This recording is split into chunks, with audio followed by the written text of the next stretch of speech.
Mengapa Iran tetap percaya diri meski Trump nekat lakukan operasi darat? Juru bicara Markas Pusat Khatam Al-Anbiya Iran, Ibrahim Zulfaghori, mengeluarkan peringatan keras kepada Amerika Serikat menanggapi ancaman berulang dari Trump terkait operasi darat. Presiden Amerika Serikat telah membuktikan bahwa satu-satunya bahasa yang dia pahami adalah bahasa kekerasan, kata Zulfaghori. Apa yang sesungguhnya terjadi? Pertama, Zulfaghori mengatakan Iran akan menunjukkan bahwa agresi darat dan rencana pendudukan Amerika hanya akan berujung kepada penangkapan. Komandan dan tentara Amerika akan menjadi santapan lezat bagi hiu-hiu di Teluk Persia. Katanya dari pernyataan yang dilansir IRGC dan Fiori Senin tanggal 30 Maret 2026. Ia juga menyebut Trump sebagai presiden paling tidak jujur di dunia dan mendesak otoritas Amerika untuk mempelajari sejarah Iran agar tidak membawa pasukan ke dalam penawanan dan kematian.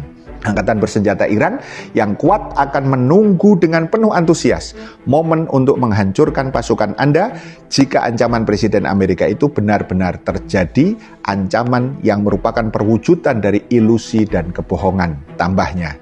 Kedua, Iran memiliki Artes dan IRGC. Militer Iran terdiri dari tentara reguler Artes dengan sekitar 350.000 personal aktif dan Korps Garda Revolusi Iran IRGC, pasukan elit yang setia kepada pemimpin tertinggi dengan jumlah sekitar 190.000 anggota aktif menurut perkiraan sumber terbuka. Basij, milisi sukarelawan para militer di bawah kendali IRGC, memiliki sekitar 90.000 personel aktif dan dapat memobilisasi hingga 600.000 pasukan cadangan.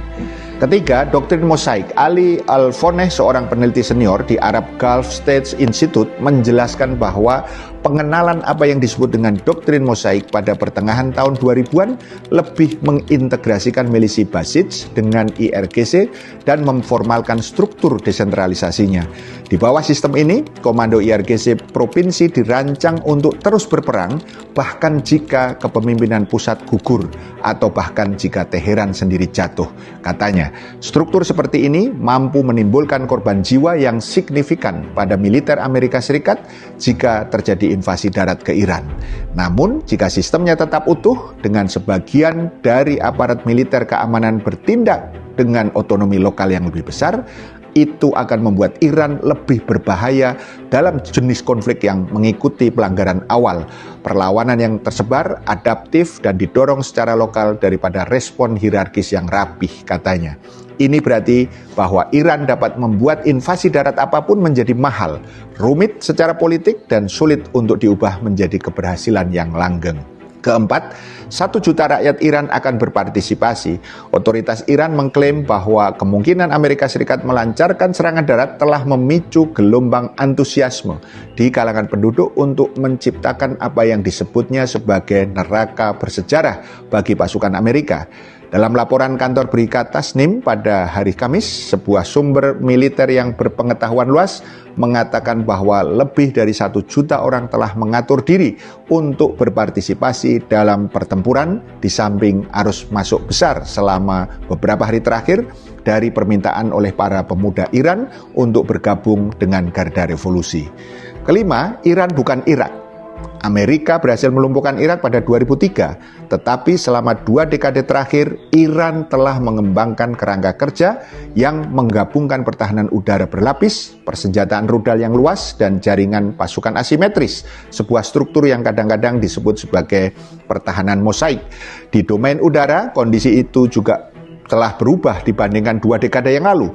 Kemajuan dalam sistem pertahanan udara dan proliferasi drone berbiaya rendah telah membuat medan perang menjadi lebih kompleks bagi pesawat canggih, kata Seyda Eslami, pakar militer Iran dilansir Press TV.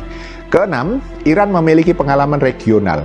Iran dengan memanfaatkan pengalaman perang regional telah membangun jaringan radar dan sistem pertahanan udara yang membuat wilayah udara negara itu semakin berisiko bagi pesawat musuh. Dalam keadaan seperti ini, Angkatan Udara Amerika Serikat terpaksa menjaga jarak yang lebih jauh dari medan perang sehingga dukungan udara jarak dekat untuk pasukan darat menjadi lebih sulit. Secara keseluruhan, faktor-faktor ini menunjukkan bahwa mereplikasi skenario serangan ke Irak tahun 2003 terhadap Iran pada tahun 2026 ini akan menghadapi hambatan serius. Geografi negara yang luas, medan yang kompleks, struktur pertahanan berlapis-lapis, dan potensi perang untuk meluas ke berbagai front regional, semuanya membuat operasi darat menjadi upaya yang sangat mahal. Karena alasan ini, banyak analisis percaya bahwa kemungkinan invasi darat skala penuh terhadap Iran sangat rendah. Jika terjadi peningkatan ketegangan, Washington lebih cenderung condong ke arah perang gabungan, sebuah kampanye yang melibatkan serangan terbatas, operasi khusus, tekanan ekonomi, perang cyber, dan operasi intelijen, kata Saidah Islami. Pertanyaan yang muncul kemudian, akankah Iran akan menjadi ladang pembantaian killing field atas keserakahan dan kejahatan Amerika? Faham sampai di sini? Salam melek politik.